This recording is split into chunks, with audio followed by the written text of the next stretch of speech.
The Man Who Awoke by Laurence Manning. Book 3. The City of Sleep.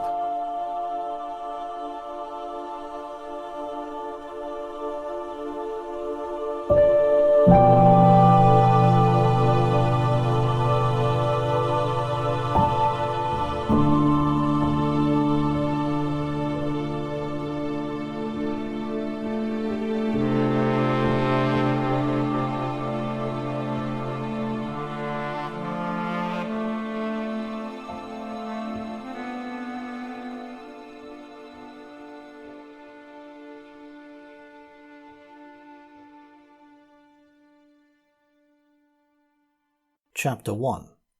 A Man from Another World. Two young persons leaned against the balustrade at the top of the tallest tower in Niagara City and looked out over the countryside. From where they stood they could see many miles in every direction, for the tower was 2,000 feet in height and the city itself was built at some considerable elevation above the surrounding terrain. At their feet stretched the glass pavements and white buildings of the city, terminating in the surrounding white walls, a perfect circle with a radius of 2 miles. Beyond that was a wilderness, unexplored in detail, though generally known from ancient maps, prepared in the days when the human race dwelt in individual homes scattered among the fields and woods below. It was a fair scene. The clear spring air and bright cloudless sky made the prospect more delightful still, yet on the dark face of the man an expression of hopeless sorrow was set, and the young woman's mouth was bent down in a sullen, petulant scowl. Both were dressed in fur-tipped silk of soft hues, according to the custom of the year 15,000 A.D., the one in knee-length breeches and close-fitting hose, and the other in flowing pyjama-like trousers and jacket. The clothing would have seemed uncomfortably thin for February weather in northern New York State 10,000 years before, but the climate had long since changed. With the temperature, the appearance of people had also changed. The face of the girl was the colour of old mahogany, and her eyes and hair were so dark a brown as to seem black. The delicately moulded hand that rested on the parapet was rich copper above and pale pink in the palm. The man had even darker skin. He shifted restlessly from one foot to the other, and his serious young face turned towards his companion. "And that is your last word, Jalna?" "Yes, Eric. I think you're being silly about it all. Why can't you be like everyone else? Why do you have this unnatural desire to live your life haphazardly? Other people are only too glad to have their lives arranged in decency and comfort." The man groaned aloud. "It isn't that. How many times must I explain myself before I realize it's only a waste of breath? There are others who feel as I do, or there would be no attendance for the dream machines the rest of the city sleeps in. And what can be the end of it? Take our own single city. For the rest of the world's about the same, if not worse. How many people are there really alive and awake? Just 430 by the last count. These few people must feed themselves and provide electrical energy and control the dream records for more than 1 million sleepers." Jalna shrugged her pretty shoulders. "What of it? 50 men can run the automatic machinery of an entire city." "All very well for now, but suppose you and I are operated on, next week some other people, then still more, and so forth for the next 10 years. The time will come when the 50 people are not available. And besides—" "Oh, what is it now?" "Oh, nothing. Only that there hasn't been one child born in America City for 7 months." There was a moody silence. "I don't suppose I've changed your mind a particle?" She shook her head. "Well, I won't do it, even if you do." "Very well, Eric. I shall have a life record made of you and shall have my own life arranged as if you were my husband, so it doesn't really matter to me. Only, of course, I'd rather you were lying beside me during the years and sharing my dreams." "Jalna, I can't bear it. To see you, one of those still, wire-meshed forms, never to move again, muscles wasted away, face fallen in, emaciated, mummified. Can't you see how horrible it'll be? Nonsense. I'll be climbing mountains, hunting lions in Africa, playing hostess at glittering social functions, eating intimate breakfasts with you, living with you, while I seem to be lying on the couch in the dream palace. Where are you going, Eric?" But Eric had turned abruptly and made off along the balcony and down through the building to the street. With a choking heart, he found his way through the streets and through the gates to the green country outside the city. Head down and hands thrust deep in his pockets, he tramped on and on. An hour passed and he was miles away from the city, up the great glass roadway that had been built by those ancient men who still used the surface of the land to travel over. At the age of 25, meal times are events not to be lightly ignored. Eric began to feel hungry. He looked about him, puzzled to say just where he was, for he'd walked far and blindly. The road stretched before and behind him, and the wilderness had crept close by its borders. Not the woods of oak and birch that had once covered this northern country, but the wilderness of 15,000 AD, after the tropics had crept north. The glacial remnants of the last ice age had finally melted, after Greenland had lost its enormous ice cap and the oceans had risen 30 feet or more. Palms flourished where New York City had once been. Their roots had burst through into the forgotten subways, and tropical ferns and mosses covered the broken buildings with green. Eric looked around at a jungle, dank and dripping even now with recent winter rains. What was the use of going further? He turned and started back, and as he did so, he observed something move in the woods on his right. The thought rushed into his mind that some wild animal might be there. Then he realized the folly of his venturing so far from the city on foot. He glanced overhead, but no airship was near enough to signal. Indeed, only one was visible, far on the eastern horizon. It was a still day, and he clearly heard the stealthy rustle of undergrowth. With pounding heart, he set off at a run back towards the city, many miles distant. He'd gone perhaps 50 yards when 3 gaunt beasts appeared on the glass pavement in front of him, and he stopped in a panic. From pictures he'd seen, he recognized them as wolves, but bigger than he expected. They came on at a lope, not straight toward him, but 2 on one side of the road and 1 along the other. He thought swiftly, and had decided to try and reach the nearest tree when he heard a human voice behind him. "Stay in the middle of the road." Then he heard footsteps and saw the wolves hesitate. 2 of them sat back on their haunches, tongues lolling out. There was a sharp ping behind him, and one of the wolves leapt 3 feet straight into the air and turned to bite its haunch fiercely. Then he heard another ping, and a third, whereupon a second wolf leapt in hurt surprise. All at once his saviour stood beside him, an old grey-bearded man in strange leather clothes. But the face, it was that of a man from another world, a lean face with thin arched nose, and white, not the smooth, swarthy features of the men he knew. It was as if a 20th century American had met an ancient Babylonian fresh from that city of the hanging gardens. Something indefinable set this man apart, and then he noticed the long, bony fingers ending in unkempt nails. They held a piece of metal, ending in a tube. Eric recognized this, of course, as a weapon, but such as he had never seen. "Can you pull this lever back, young man?" Eric took the airgun and found the lever required all his young strength. He handed back the recharged weapon, and the old man nodded grimly. "Now we'll go a little closer and give those wolves a shock." At 50 feet distance the old man stopped, and his finger pulled the trigger. At such a close range the lead bullet penetrated the flesh of a shoulder and made a serious wound. With a howl of pain, one beast set off through the woods, and a second shot, fortunately striking the eye of another, stretched it dead on the pavement. The third animal slunk out of sight into the forest. Eric wiped the perspiration from his forehead. "I owe you my life, old man. What can I do to repay you? What's your name?" "My name is Winters, Norman Winters. You can more than repay me if you'll guide me to the nearest house where I can get food and shelter." "That I will gladly do, Winters." "By the brain!" Eric almost shouted in amazement. "You have teeth!" He started away a pace or 2 in alarm. Winters was nonplussed. "Teeth, naturally. What of it?" "Only animals have teeth." "What are you saying?" "But you have none, eh? I hadn't noticed. Men used to have teeth, you know." "Oh," said Eric in relieved tones. "You're a throwback, is that it? My friend Thorley has blue eyes at that. But teeth? I haven't heard of a case reported in the last 10 centuries. Winters was cautiously silent. How does it happen you sprang so fortunately out of the wilderness? He eyed the stranger with distrust and curiosity. I might ask in return how it happens that you're here, unarmed and on foot. Eric laughed and then, remembering why he was here, frowned and sighed. I did not want to join the sleepers, and the girl I love does. That is my case in a nutshell, Winters. The old man gave him a puzzled glance, and seemed to be musing upon Eric's words.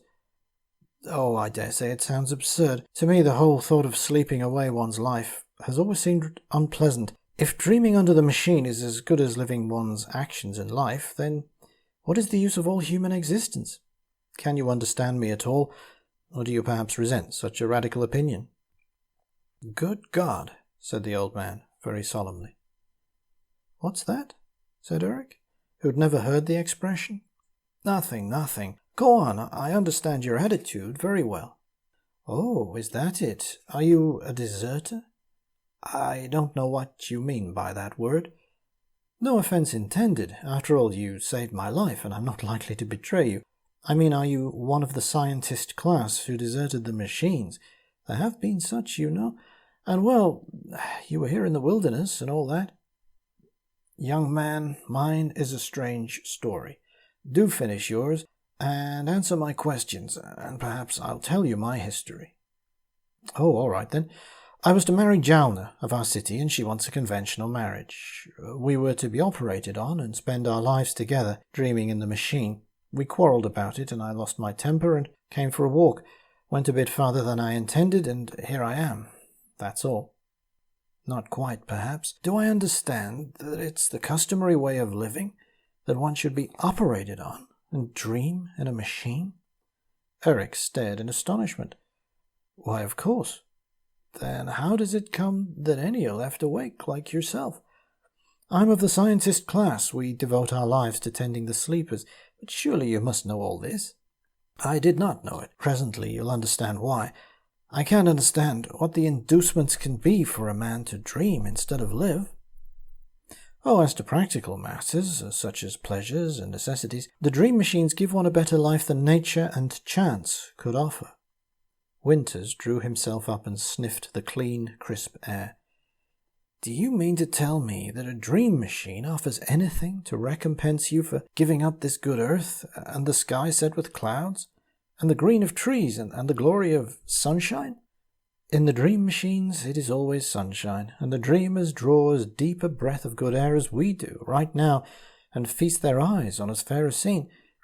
What manner of man are you, to ask such questions? What you see is merely what your eye signals over nerves to your brain, isn't it? Well, in the dream machines, the eye nerves are stimulated in precisely the same way. So are the nerves of smell, of taste, hearing, the entire surface of the body's tactile nerves. Go on. How is it done? Oh, this is a surgical operation. The nerve ends are connected to fine wires, and these wires lead from each dreamer to the control room.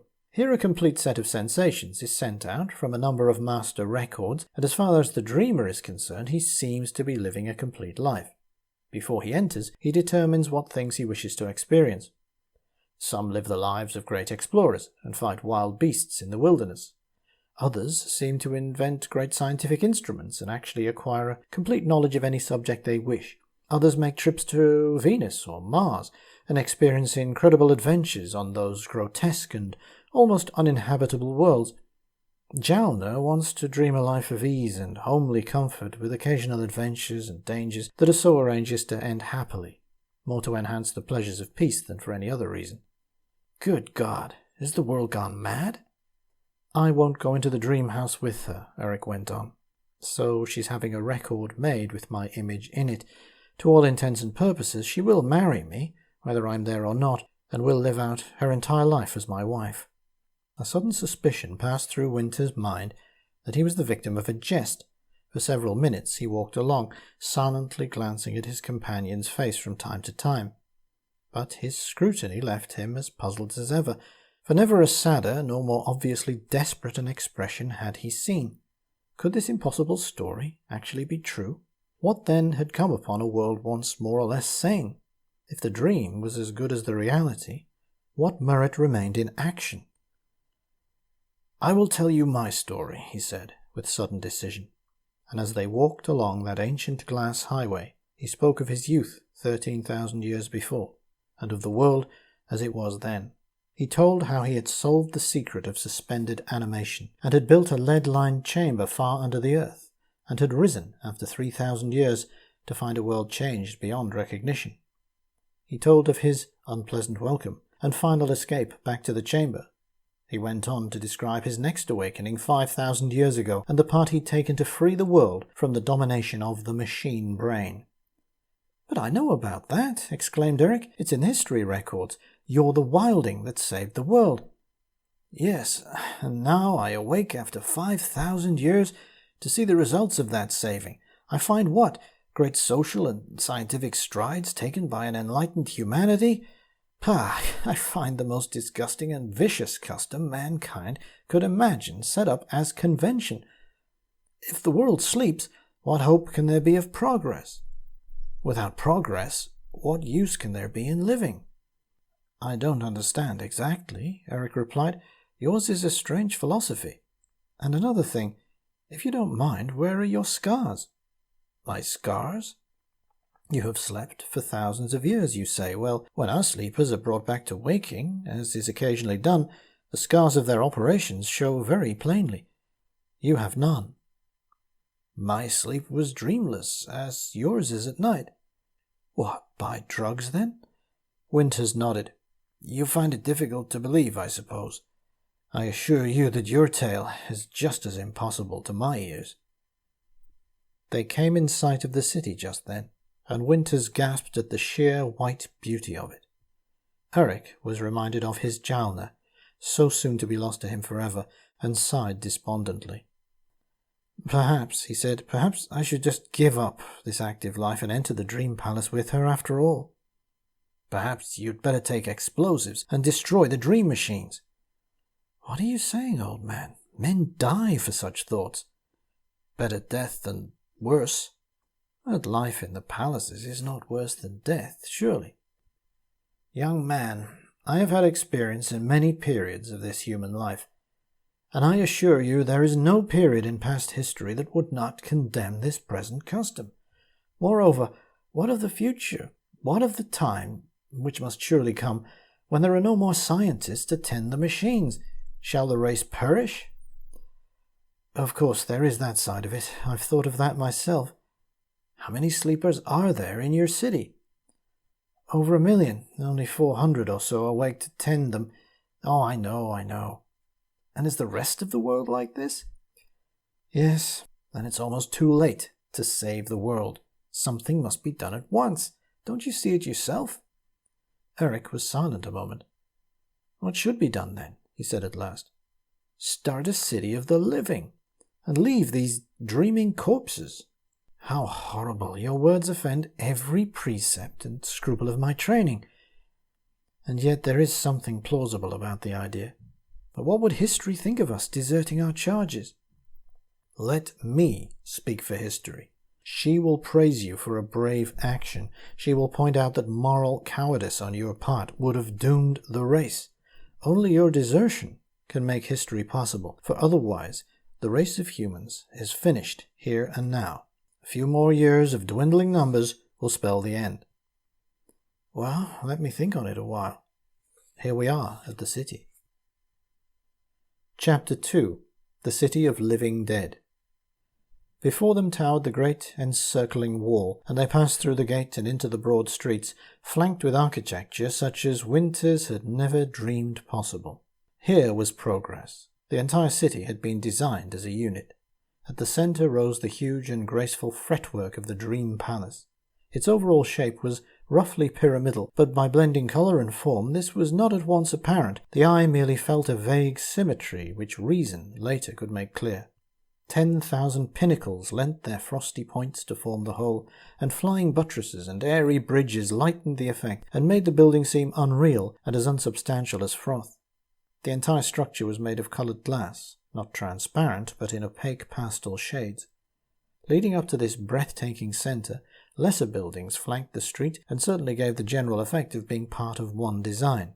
The Winters could not at first understand how this was done, for no two buildings were similar in form. But one thing impressed itself on his mind more than this beauty: the absence of people. In 5 minutes' walking they saw one human being cross the road far ahead and disappear again. The city was silent and looked dead and deserted, an effect which gave the buildings a cold and lifeless look. There is nothing, Winters thought to himself, sadder than a silent street. "I shall take you to the apartment of my friends," said Eric. "4 of us live together there, and none of us likes the dream machines." He led the way inside a building of frosty green and up an automatic elevator to a room near the top of the building. All 3 of his friends were in, as it happened. A tall, lean youth with harsh modelled features, almost black, was introduced as Starfax, a mechanical engineer. A short, dark, and rather fat young man was Antar, a biologist and surgeon in training. The third, whose restless blue eyes and nervous hands betrayed a man of action, and whose blonde head was set like a rock on the huge bulk of his body, was named Thorley. His face was light bronze in colour, and he presented a startling, almost freakish contrast to the others in the room. "His name is Winters," introduced Eric, as Antar stepped forward, professional interest in his eyes. "He's quite weak, and needs rest and food." "So I can see without your telling me," said Antar, already shouldering his friend aside. "We can hear the rest of your story later. He must have attention at once." In 5 minutes, Winters found himself partially unrobed and, weary to the point of collapse, lying on a soft bed of some rubbery composition, being told to drink some medicine. 10 minutes later he was fast asleep, whereupon Antar the healer left his patient and rejoined his companions in the other room. Eric was telling the others what had happened that day, and was repeating Winter's strange story. "I'd like to see the motor that stood up for 5,000 years, Starfax said, doubtfully. "It could be done, I suppose, but what could he have been thinking of to sleep dreamlessly all that time? I should have been bored to death." Thus stated Thorley of the blonde hair. All 3 looked towards Antar, who pursed his lips in judgment. "It could be done," he decided. "We've known about some of the effects of cosmic rays for centuries, but no one seems to have gone into this particular side of it. I can definitely say that he shows symptoms which might result from such an experience. I've seen them myself. On the whole, I rather believe him. He looks quite different from a modern man, too. Has hair growing all over his chest and, believe it or not, teeth." There was a general raising of eyebrows, and Eric felt impelled to defend the intelligence of his elderly friend, lest his companions think him a mere savage. "And what does he think of our present civilization?" Eric grew red and his mouth hardened. "He thinks it rather revolting, wants us all to desert the sleepers and start up life in the wilderness." Thorley's eyes gleamed eagerly, and he made a half gesture of approval, but paused at the general chorus of horror from his friends. Then Eric spoke bitterly of the vanishing birth rate in the city, and Thorley thundered blatantly of foolish conventions that were stifling the human race and curbing all adventure. It was a fair fight, 2 against 2, and the reformers had the advantage of attack. Antar and Starfax were more than half convinced, even before Eric broke the news of his quarrel with Jalna. When he told them of her decision to enter the sleep machines, there was a solemn silence. "We really must do something," said Starfax to the begoggled biologist. "I suppose so," the latter replied. "But what?" "I've been thinking about this for several hours," said Eric. "I believe I know something we could do. In the first place, we hold no grudge against the sleepers, do we? We want no harm to come to them. All we really demand is that the world shall not cease living, that there shall continue to be a human race. Well then, listen to me." It was 24 hours later when Winters awoke. Every muscle ached, but his head was clear, and he felt a keen hunger which Antar, happening in at his awakening, provided for with an abundant meal. The food consisted of a single piece of creamy substance weighing about a pound, crisp and delicious to the palate, and washed down with a clear, warm drink, the flavour of which was new to Winters. In some ways it reminded him of ale, but equally so of salted milk. Whatever it was invigorating and refreshing. Winters dressed and asked his physician if he might not now set out to explore the city and study the customs of the future, as he put it. It was mid-afternoon, and the sun sent slanting rays into the bedroom. Through the window he could see it gleaming and reflecting from a million pinnacles and points. As he looked, a tiny airship settled slowly and lazily over the buildings and continued down, out of sight. "That is the afternoon express from across the Atlantic," said Antar, following his gaze. "It is small, for there are few travellers these days." Winter's face hardened, remembering what Eric had told him. "I want to see the Dream Palace," he said firmly. Starfax was in the next room, but he joined them in the elevator, eager to see what impression 5,000 years of progress would have on this ancient man. As they emerged on the street, Thorley's great figure loomed up beside them, and the party of four proceeded at a gentle saunter toward the great building that dominated the centre of the city. "Where's Eric today?" asked Winters. "Busy. We'll not see him until sunset." "He told us about the wolves yesterday," the blonde giant remarked. "May I see the weapon you used?" Winters smilingly passed over his air pistol. Thorley's huge fingers pawed it and turned it over to an accompaniment of surprised grunts. He passed it back. "We can do better than that, old man." "Oh, as to that, so could we in my day. This pistol, however, requires no chemicals or explosives. That's its only advantage. And it worked, you know." By then they were approaching the portals of the Dream Palace, and in awed silence Winters viewed its unearthly beauty. The entrance hall occupied half the entire ground floor, and was set all about with elaborate counters. Only one attendant was visible. Starfax had been amusedly following Winter's gaze. 1,000 years ago this hall was a crowded place of business. Winters shuddered. His three young friends conducted him directly to a bank of automatic elevators. After a few minutes in one, they filed forth onto a huge floor space broken occasionally by low Gothic columns. It must have been several acres in expanse, and in every direction thousands of stone tables were set. Upon each table rested a curious mound of strange texture and shape. Winter's gasp of surprise at the sight was delayed a few moments, for it was not at once apparent that these still motionless mounds were human beings. Over each, like a silver webbing, was a thread of firm wires, so minute as to be almost invisible singly. In awe and horror he approached the nearest sleeper and observed that his chest slowly rose and fell, though slightly, and that the wires grew from his face like hairs in a beard. Over the eyes a bright cover was set. The table was pierced in several places to take the bundles of fine wires and lead them out of sight. But most startling of all was the terribly emaciated and wasted appearance of the bodies. The arms were mere skin and bone, and the chest was ribbed like a hungry dog's. The faces, what could be seen of them, reminded him of the mummies in the Egyptian room at a museum. "That's old Winterling you're looking at," said Antar. "He was a scientist, served in biology for 40 years, and joined the sleepers only 6 months ago." He gazed reflectively down at the quiet figure. "It's a curious thing to look at him now. If I remember his record rightly, he imagines himself a young man of 20 having one grand debauch after another. Strange taste for a reputable scientist. I'm really not supposed to tell you, though. Such information is strictly private." "So how do you know it, then?" "Oh, all medicals are ex officio attendants here. There's many a wife lying trustfully beside her husband and dreaming a peaceful domestic life under the firm belief that her husband's doing the same, when he's doing nothing of the sort, but dreaming of whole harems instead."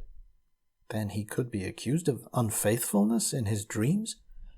"But certainly. The law considers the chosen dream even more a voluntary action than some chance happening while awake.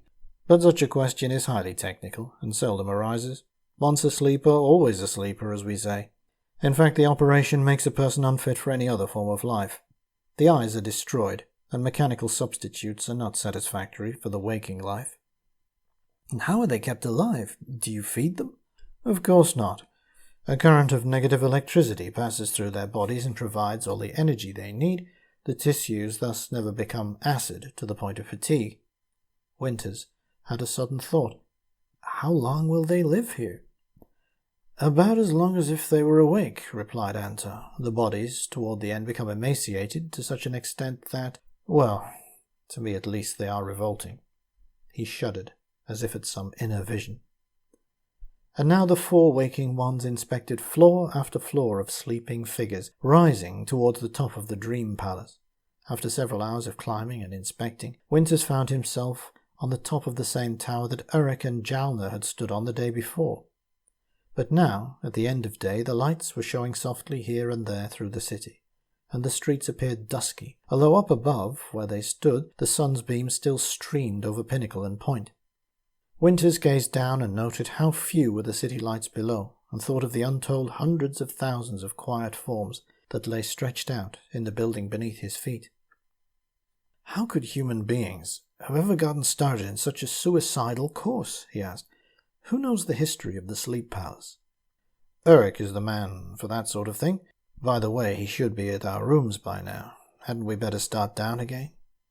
The apartment of the four friends was empty when they arrived after traversing the deserted streets. Winters was greatly interested to observe the simple preparations for the evening meal. A compact box with a hopper at the top was set in operation, and after 10 minutes Antar opened the door below and drew forth a tray full of the crisp, white food and a tall beaker of the grey liquor. Wonderful, but how's it done? Antar lifted the hopper, and Winters saw the raw material, sand and gravel. Its simplicity is deceptive, he explained. The sand is broken down in a furnace inside the cabinet by enormous heat, and the atoms stripped apart into protons and electrons. These are then recombined in a controlled stream to form our ambrosia and nectar. The first models of this machine weighed thousands of tons and were very intricate and difficult to operate. Not until fairly recently was the process refined to the point where small, individual machines were possible. Nectar? Ambrosia? Why, that's the food of the gods. Exactly, so they were named in your day, weren't they? Or was that before you? They're carefully determined substances and represent perfection in food for the human animal. They sat down, all four, to the meal which Winters again found delicious. He noticed with interest the rim of pink and white cartilage which served his companions in lieu of teeth. At first glance this did not seem an obvious change. Winters was circumspect in his observations. He found it vaguely shocking and disturbing. He never got over this feeling. His companions, in turn, eyed his own incisors with frank interest, though without comment. Just as they were finishing their meal, the door opened and Eric entered. His face was flushed with excitement, and he greeted them abstractedly, as if obsessed with some overpowering interest. 5, he announced cryptically, and all his 3 friends nodded and smiled to each other. Winters was bewildered and glanced from one to the other for enlightenment. 5 what, may I ask? All in good time, replied Eric. For the present even you may not know. What have you all been doing today? Winter's thoughts reverted to the million silent forms in the dream palace. We've been seeing the city of the living dead. And what did you think of it? I think that such horrors would never have been believed in my day. Tell me, Eric, how does it happen that the world ever came to adopt such a custom? The young man pushed back his chair and stared thoughtfully at the ceiling. It was natural enough. Human nature has always been desirous of ease and comfort, and afraid of change and the unpredictable hammer blows of fate. In the sleep palace, each man and woman actually seems to be doing the things he or she most desires. Life there is a regulated thing. If one wishes for it, there can be arranged desperate situations and seeming dangers, but always the denouement is happy. If your wish in life is to enjoy it to the utmost, then there's no comparison between sleeping and waking. And this is really the wish of most people. Wasn't it so in your day? True, Winters replied thoughtfully. But tell me how the process ever came into being. It began with the blind. A famous surgeon invented artificial eyes, and then a clever playwright found a way to present dramas to the blind upon a sort of recording device. So perfect did the sense of reality about these dramas become that a few people actually had their healthy eyes removed in order to enjoy them. That was the beginning. And then? Then the sense of sound followed that of sight. To this were added the senses of smell and taste, and finally feeling. So enthusiastic were the disabled about their dream dramas that a group of surgeons and mechanics set up a great theatre and offered a dream life to the general public. From time to time a dreamer was operated upon and brought partially back to waking life. But all such people were so pleased with their dream life and so eager to be returned to it that the desire was awakened among all peoples on the earth to experience its joys. Enormous Dream palaces were built in every city, and millions of applicants filled the offices as surgeons operated day and night. Since then, you have seen. Eric was suddenly silent. But has no one ever predicted the inevitable result? The unavoidable death of the race? Of course. Danforth. About 200 years ago, he led a movement with the avowed object of destroying the dream machines. He attracted quite a following among the scientist class, but he was condemned by public vote, and was killed along with most of his followers. A few escaped into the wilderness and were hunted down later. How typically human, remarked Winters bitterly. It's time you slept, old man, said Antar. Tomorrow you will be left mostly to yourself, for we shall all be busy. What would you like to do? If there's a book of history covering the past 5 or 10,000 years, I should very much like to see it. What is a book? Oh yes, I know. There are a few in the museums. We use sight and sound records instead. That door leads into the theatre of this apartment. It's a small room, but quite adequate. I'll show you in the morning. Chapter 3. The Conspiracy. The next day Winters awoke very tired and with aching bones, and was only too glad to be left quietly by himself. Eric led him into a small dark room and seated him in a comfortable chair. A series of numbered knobs set into a wall panel controlled the sight and sound records, and Eric turned the knob which controlled the history records. A screen on the wall lit up. Winters gazed, fascinated, at a forest scene taken 10,000 years before. He again saw the gaily coloured foresters, and then he saw the dance of autumn festival about which he'd been told so long ago. He heard the joyous singing of the maidens in their autumn-coloured costumes, and his thoughts went back to that brief and unpleasant adventure. He turned the knob again and again to see new pictures and customs unroll before his eyes. He came to the days when the mechanical brain ruled supreme, and later to the Reconstruction period following its destruction. And then, like a shock of cold water, there appeared his own image. He heard himself addressing the council of black-robed educators. How could this be? A recording machine must have been present in the room without his knowledge. He saw again the countenances of his 2 friends in that age, 5,000 years ago, and mused sadly upon the great gulf of years that separated him from them. So real and vivid was the picture, in full perspective and colour, that he could hardly refrain from calling out to them. By the end of that day, Winters fully realized how lifelike the dreams of the sleepers in the palaces must be. He wondered no more that they should give up the waking life for their mechanically contrived paradise.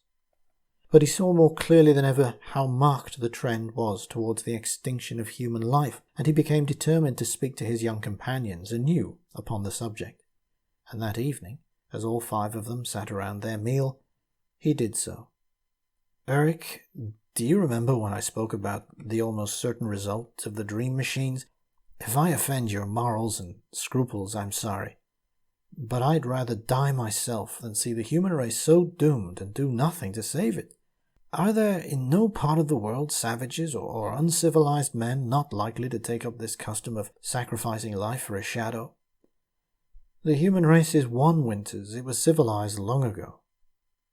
Then do you 4 have no regrets that the race should perish? The young men looked at each other furtively. We may as well tell him, said Thorley. All right, said Eric. For 2 days we 4 have been agreed upon the wisdom of your suggestion. We've determined to gather a group of colonists and escape into the wilderness, to start life over again. Oh, thank God, Winters cried, his eyes filled with tears. When do you start? I'll go with you, of course. Easy, old man, easy. It's not so simple. The penalty for desertion is death. Yesterday Eric sounded out 8 scientists who he thought might feel as we do. 5 of them agreed to come. 3 refused, although they were sympathetic enough to keep the secret faithfully. Today all 4 of us have been similarly employed among our acquaintances. As a result we have 17 recruits sworn to secrecy, and we've approached no person whom we were not sufficiently sure of to at least preserve the secret. But are there any women? Antar laughed boisterously. Never fear, old man. There will be mothers in the new colony. We have 5 women and 12 men so far. Each of the new recruits, moreover, has agreed to approach his friends cautiously, and we have hopes that the colony can be started within the week. And how will you leave the city? At night, secretly, we'll gather our equipment quietly, and at midnight one night we'll simply gather at the gate and set off. We will not be missed for half a day, and by the time we are, we can be safely hidden. Give us a week or so in the wilderness, and we shall have erected defences so that we can be safe forever. By the way, Winters, an attendant at the palace saw you the other day and asked me today who you were. I said you were a visitor from Australia City, and he suggested you register for confirmation. I had to say that you'd been ill and would come to the registry as soon as you recovered, so you will have to be confined to the apartment until we leave. A lot I mind. The history records have kept me happy all this day and are good for many another. Are there some pictures of the present world which I may be studying? Of course, the knob marked 7 controls a detailed travelogue. Happily, Winters began a 3-day period of study with utmost interest. In the dark theatre he explored each city on the face of the earth, and ran amok through the centuries on the history records, taking notes, comparing, exclaiming excitedly over this and that discovery and development. In the evenings, the 5 friends sat about their meal discussing the progress of the great conspiracy. That night there had been reported 3 new recruits, and the following night 22. By the 4th evening the total had reached 72, counting the 5 of them. "We have little prospect of gaining any others," said Eric. "Each recruit has approached every friend and acquaintance whom he can trust sufficiently not to betray the desertion. There are 430 adults in the city, not counting the dreamers, and of these we have about 1/6. Our band counts 31 women and 41 men. Most are under 30 of age. We're ready to start at any time." "By tomorrow I shall have my medical supplies," put in Antar. "I have to secrete a few things at a time to avoid discovery." "I am ready now with our weapons," said Thorley. "I am taking nothing but ray tubes. Our 72 tubes will be more than a match for any stray citizens who may observe our departure, even supposing them armed, which is not at all likely. And once in the wilderness, there's no handier or more efficient weapons against wild beasts." "I'm taking nothing but 2 small atomic motors and some Maxtil metal," said Starfax. "With this we can construct our own machines at leisure. I'll be ready by tomorrow night also." "Then tomorrow we must warn the entire party," said Eric thoughtfully. "We shall meet at the gate at midnight. Let each man speak to his own recruits as quietly as may be possible." There was a reflective silence. Antar's spectacled eyes were fixed upon Eric. "Have you told... how about Jalna, Eric?" "I've said nothing yet. I'm sure she will come, if I can only put it to her properly. I'll do that tomorrow. At least," his voice was full of pain, "she will hardly betray us." There was a further silence, broken by Eric. "Do you not think, Thorley, that it might be well to take along 1 or 2 atomic bombs?" "No, I don't think so. In the first place, we shan't need them, and they are rather heavy. In the second place, they are dangerous things. If one exploded by accident, we should have the whole city about our ears in no time." They parted for the night full of anticipation for the morrow, and Winters slept poorly. The next day he was left alone in early morning and tried to concentrate upon his history records, but found his thoughts constantly wandering. Every so often he rose and left the theatre to pace restlessly up and down the apartment or stand peering out from the windows down at the silent streets. He'd never found time so slow in passing. One final piece of work, however, had to be performed. From his pocket he drew a heavy book with pages of soft sheet gold. In this he transcribed, with a sharp metal point, brief notes of the past 5,000 years of human history. 12,000 AD. Discovery of the principle of transmutation by Maxtil. Work started to develop this discovery. 12,500. Maxtil's invention has revolutionized the world. No farming or manufacturing remains. Men congregate entirely in great cities. 12,700. Teeth becoming vestigial, many born without them. 13,492. Artificial sight for the blind invented. 13,500. Artificial dramas for the blind perfected. 13,800. First complete sense synthesis offered to the blind. 14,000. Great dream palaces built and largely patronized. This method of life grows steadily in popularity. 14,800, Danforth prophesies the doom of the race. He urges the destruction of dream machines. He and his followers are killed. 15,000, date of Winter's awakening, foundation of a new race of scientists. And at the end of the last notation, Winters put a question mark, and sat wondering what such a thing might mean from the point of view of human evolution. Here was the greatest and most drastic weeding out of the unfit possible to imagine. From the entire world, 72 young people were selected to found a new race. What would it be like?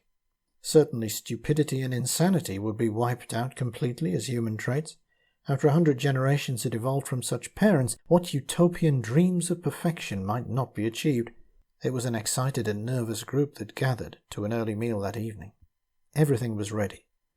There waited only the appointed hour. Eric ate little and presently rose. "Now I will approach our last recruit," he announced. "Wish me good fortune, for my future happiness depends entirely upon the outcome." And he opened the door and went out to the elevators and so to the street.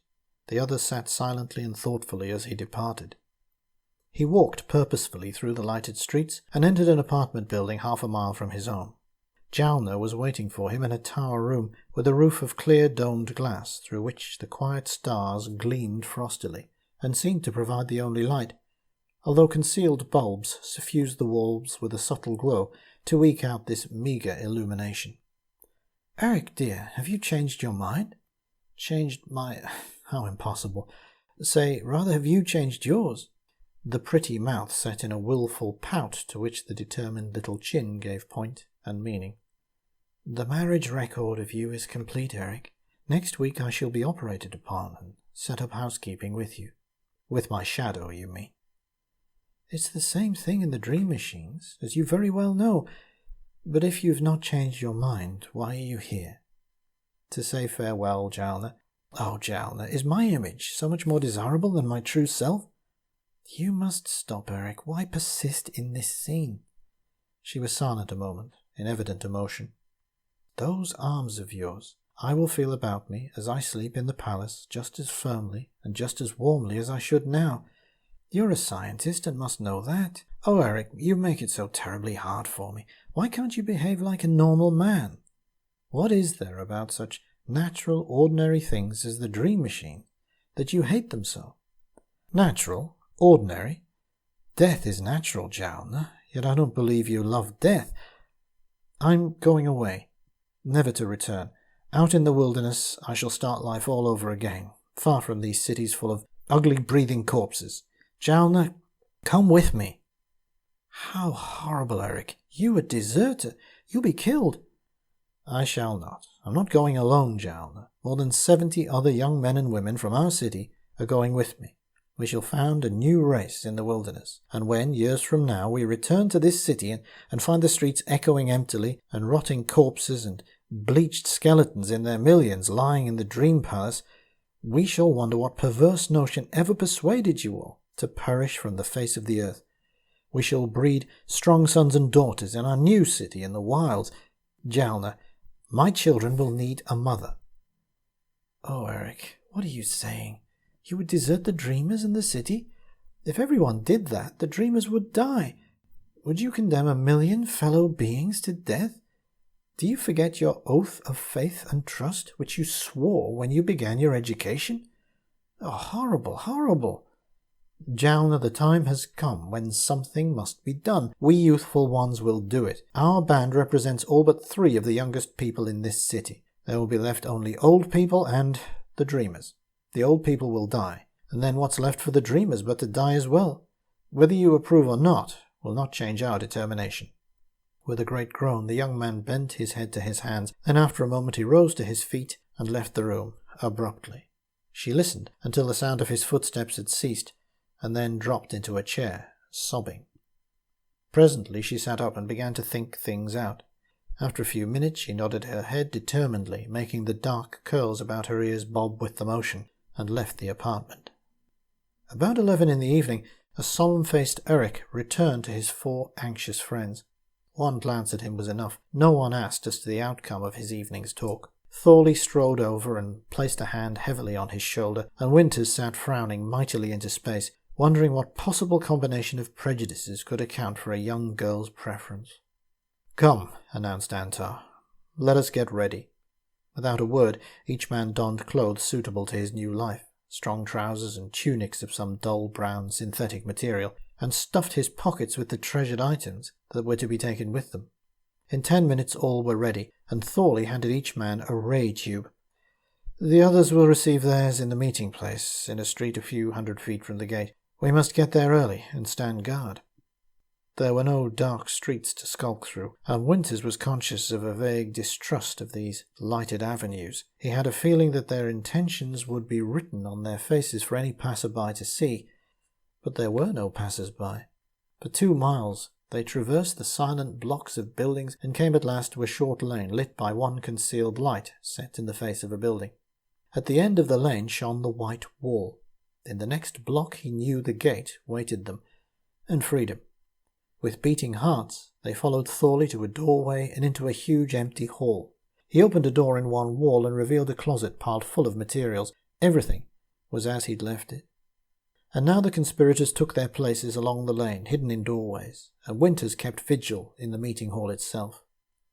The minutes ticked by, ever so slowly, but presently a group of 3 young women entered furtively and looked at him in distrust. He pointed to the closet, and they opened the door, and each equipped herself with a ray tube, with which they all seemed entirely familiar, for true equality of the sexes had long ago been achieved. They were dark and graceful, like civilized savages, Winters thought. Chapter 4. Conflict. Soon a group of young men arrived, and the hall began to fill with young people talking in low voices and glancing ever and anon at the door as each fresh arrival entered. Winters gazed with great interest at the gathering, and reflected that, except for Thorley, not one of them would have passed in polite society in the 20th century. Seen en masse, they were more like Moroccans or Hindus than white men. There was a few minutes before the appointed time when Thorley, Starfax, Antar, and Eric entered and closed the door. "We're all here, 72 of us," said Eric. "We may as well start." Starfax and Thorley stood in the closet and passed out all sorts of equipment, while Eric walked among the recruits, making certain they were suitably loaded. Finally he held up his hand for attention. "We will start now," he said quietly. "We must all keep together and make straight for the gate, and through it without a pause. There will of course be no talking whatsoever, and you must all walk as silently as you can. Your ray tubes are to be held in readiness, and you must make up your minds to kill relentlessly any person who observes our departure. It may sound brutal, but remember that the future of the human race depends upon it. For that cause, a few deaths are a small sacrifice." And cautiously he opened the door and led the way out into the lane. Not a soul was in sight as they came into the curved avenue that paralleled the walls and turned down the street that led to the outer gate. Winters and his 4 friends walked in the lead, and the others followed quietly, 5 and 6 abreast. At the gate itself there was no light, and noticing this at once, the procession halted undecidedly. "It may have gone out from mechanical causes," whispered Starfax doubtfully, "but if so, it would be the first time in years such a thing has happened. We must go on, whatever the reason." Cautiously they advanced, eyes straining to pierce the gloom at the gate. Not until they were within 100 feet did anyone take alarm. Then suddenly great lights flooded the scene, and from the houses on each side of the street poured a mob of men, while a shout from the other end of the street apprised the deserters of the fact that they were hemmed in. "Charge through them and away!" cried Thorley thunderously. Ray tubes were snapped on, and a few men in the opposing ranks tumbled to the ground, but that was all. A thin, hazy mist of red formed between the 2 parties now. Winters realized that the enemy was using rays as well, and that the opposing forces were being dissipated where they met in space. He glanced over his shoulder and observed that the rearguard was similarly engaged with the attackers behind them. For several minutes the 3 forces stood there, separated by the glowing veils of mist. It was an impasse. Eric and Thorley discussed the problem quietly. "Half an hour of this, and our tubes will be exhausted," said Eric, "while they can obtain fresh supplies as they need them." "There's only one thing we can do. Charge through." "Fight with our hands?" What else? The ray tubes will counteract themselves, and under the cover of the force screen we can charge them and, perhaps, break through. At a signal the party advanced towards the gate and broke into a run. With a shout, they met the defenders and commenced striking and thrusting. Thorley's great bulk bore down all resistance, and he got half a dozen yards in advance before he was stopped, and only his bull strength enabled him to fight his way back to his companions. After 5 minutes of furious struggle, they felt themselves being forced back.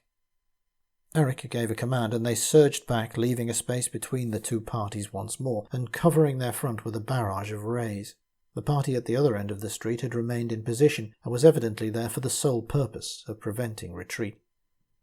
But now a movement was observed among the defenders, and a great machine was wheeled into the front ranks. 3 men busied themselves upon it. "This is the end," said Thorley quietly. "That's the heat ray. At this distance it'll wipe us out of existence in a second." Eric stood with his head hung despondently. "I'm sorry," he said. "We've been betrayed, and I'm afraid I know who's responsible." "You don't mean—" "Yes, Jalna. Perhaps she thought she would force me after all to enter the sleep machines." Then Winter's attention was drawn by the opening of doors in the house beside them. "Look out!" he cried, clutching Eric's arm as half a dozen ray tubes swung guardedly in the direction he pointed. Out from the dark opening stepped Jalna. Eric pressed forward involuntarily and stopped again in bewilderment, for in the girl's arms was a huge, heavy, round thing, and she walked towards them with difficulty. Thorley gave a great cry of relief. "A minimum effect atomic bomb! Now we're saved. Quick, Starfax, Bentol, help me." The 3 ran over to Jalna and relieved her of her burden. Then she fell forward into Eric's arms. "I was there all the time, just in case. You were supposed to be captured and not killed, but placed with me in the Dream Palace." Winters heard her sob. "But when they couldn't capture you alive and brought out the heat ray, I couldn't bear to think—" But Eric stifled her broken words against his shoulder. "Come, dear," he said. "We'll all be killed yet, if we're not quick." Thorley had set the bomb on its 3-pointed stand and glanced over his shoulder at the compact little army to make sure they were ready. "When it explodes, we must charge through. It's our last chance." He touched a small screw, and a hiss of air could be heard for an instant. Then the squat, ugly bomb hurtled into the air and down upon the massed defenders of the gate, while the entire force of deserters threw themselves quickly to the ground. There was a blinding flash and a roar that deprived Winters entirely of his hearing for 5 minutes. He saw bodies hurtle through the air and felt the pavement buckle and heave under him. An entire front of a building tottered forward and fell into the great hole that had been created, almost completely filling it in. Then everyone scrambled to his feet and the party ran desperately forward, rays trained on the few remaining defenders. Pounding feet behind them lent speed to the deserters. They swept through the gate, panting, and out into the blackness of the wilderness. After a minute, Winters looked back and realized the pursuit had stopped at the gate. They were free. What a weird sensation to walk along the great highway, shining faintly blue with reflected starlight, and to see the heavy shadows of the woods on either hand, without being able to hear the slightest sound. But after a few minutes his ears began ringing, and he was presently able to hear once more. Eric led his party for more than a mile along the highway, and then he struck into the woods along a faintly defined path which ended presently in a small clearing. A great, dark shadow almost filled the clearing, and Eric vanished inside it. Presently light shone out from a dozen windows. Winters perceived the lights came from an airship. The entire party trooped inside, joyous at the success of their undertaking, but sobered by the terrific cost in human lives which had been necessary to achieve it. The cabin was large enough to contain them, even if they were compelled to stand like sardines. Starfax took the controls, and the ship left the earth and set off over the top of the forest in a northerly direction. "You didn't tell me of this," said Winters to Thorley. "No, we were not sure until this morning that we'd be able to steal the airship, and besides, the fewer in the secret, the better the chance of its being kept." "Are we all here, or were any wounded?" asked Antar. There was a general counting of heads. Sharp exclamations were heard throughout the crowded cabin, and a woman's voice commenced to cry out, "Steuben, Steuben," piercingly, but without answer. 7 of the original 72 were missing. They had evidently been killed or disabled when the atomic bomb exploded, for none had been observed to fall during the fight. Steuben had been the husband of one of the party, and the other women grouped around his widow and offered what comfort and sympathy they could. Starfax turned the ship westerly, and Winters, peering over his shoulder, observed on a map that their destination was marked by a circle near the western end of Lake Superior. In an hour and a half they started to descend, and landed quietly in an open space surrounded by trees and shrubs. Everyone was glad to get out and stretch on the firm ground in comfort, for the weather was warm and the night a fine one. Winters fell instantly asleep. When he awoke, the sun was high in the sky. He gazed in amazement upon a scene of furious activity. Starfax had his 2 atomic machines at work, turning out steel girders and parts for a huge construction of some sort, the raw material for which was furnished by 24 men shoveling earth and gravel into hoppers. By nightfall that day, the large atomic-powered machine was complete. The night was spent as before in the open, though the airship would have provided shelter had it rained. The next day, Winters watched the mechanical science of the 150th century at work full blast. One party busied itself about the 2 small machines, evidently turning out parts for a second, large one. But the rest of the colony was engaged in constructing the walls of their new city. The machine stood perhaps 20 feet high and was square and solid. It moved on treads like a tank of ancient times. A belt of scoops tore up earth and stone from the road in front of it, which came out at the rear in the form of metal boxes. Under the direction of Thorley, these were placed to form an ever-heightening wall. By nightfall, men were at work upon a roof of sheet metal. The entire structure enclosed the airship, and perhaps 2 acres in total area. The next night saw it finished, and a great sloping peak was being erected on the roof to ward off any possible atomic bombs, Starfax explained. On the 3rd day of their escape, however, Winter's recent exertions took their toll. Antar, after a careful examination, announced that Winters would have to rest quietly for some days, and that he would have to be put to sleep. Winters drained a cup of bitter-tasting medicine and sank into unconsciousness. Winters' physical condition was more serious than he'd suspected, and so it happened that he missed the completion of the fortified city in the wilderness. Antar had set to work to make a delicate atomic production machine capable of those refinements of chemical content in the output necessary to create synthetic medicine. While working upon this apparatus, he'd kept Winters drugged, believing that he who sleeps is his own doctor. It was a full week before he could produce the medicines he needed, and 3 days after careful injections, Winters' eyes opened upon a transformed world. Where there had once been wilderness, now stood a compact city some 1/4 of a mile in diameter. It was not beautiful, except as sheer utility lends beauty, but it was a very marvel of good design. A protecting wall of some glass-like substance ran inside the layer of metal. The metal could be given an enormous electric charge, sufficient to repel any approaching missile.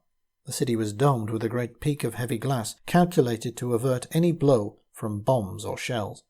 Great, squat heat-ray machines were mounted in the wall to keep all attackers at a distance, and Starfax and Thorley had together invented a sort of machine gun that threw small atomic bombs at high speeds. The walls were not high, perhaps 12 feet. All around them were quick-growing trees that had been planted, which Antar had fertilized with artificial chemicals. Already, from a little distance, it was difficult to determine whether a city hid behind what appeared to be a patch of woods. The city was laid out in concentric circles. First the buildings, then the avenues, and a second circle of buildings, then another avenue, and a third circle of buildings. The centre was vacant and planted with shade trees for the present, so as to make a pleasant little park. "Just how long did you say I slept?" demanded Winters as his 4 young friends led him into this open space upon the day of his awakening.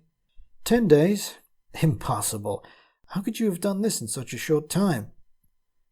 The actual building of the city took 3 days, Eric replied. What took so long was the labour of constructing the necessary machines. As they stood there, a woman approached. It was Jalna. On her face was an expression the others had never seen before. "Oh, Eric, I'm so happy here. You know I used to fear the things which mere chance might bring to pass. Well, I find myself actually looking forward to something exciting happening now. Oh, how are you, Winters? I'm glad you're up and around again." She placed her head against Eric's shoulder, and placed his arm around her shoulder, as so many wives had done before and would do again, now that the race had laid a new foundation for its existence. "After all your travels through the ages, you must be glad to settle down at last and live comfortably among friends." "I'm not so sure.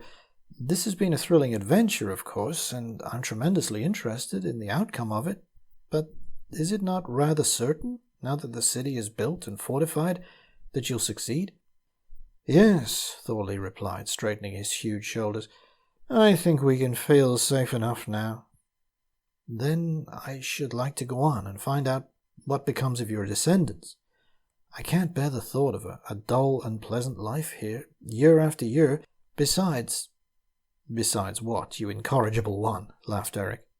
"I haven't many years left to live. If I spent those years a month at a time, through the centuries, I shall see more, learn more. I have still to find out what goal lies at the end of this human struggle." "I see your point, Winters," Thorley said with a shudder. "For myself, I want no more sleep than the night brings. We've had enough of sleep, we people of this age." And the others voiced their agreement.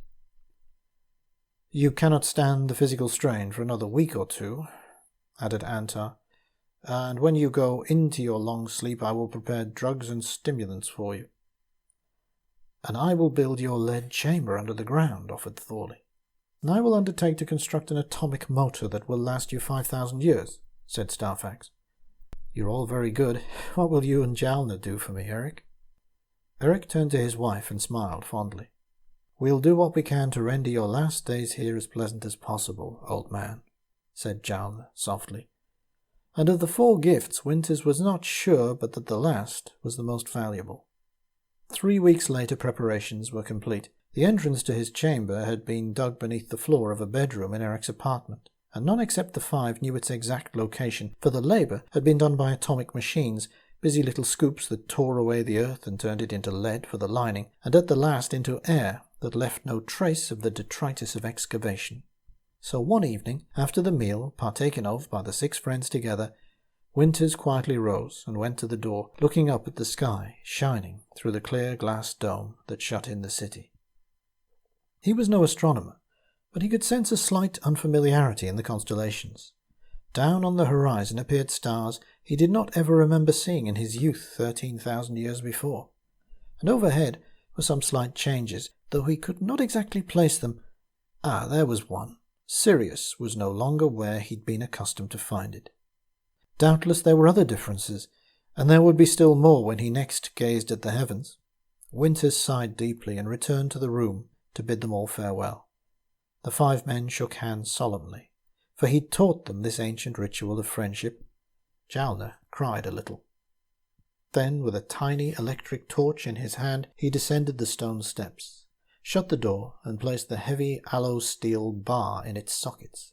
Even as he did so, he could hear the atomic machine at work above, with its whirring roar and grunt, laying the metal slab and the flooring over the tunnel to shut him off from the world above, perhaps forever.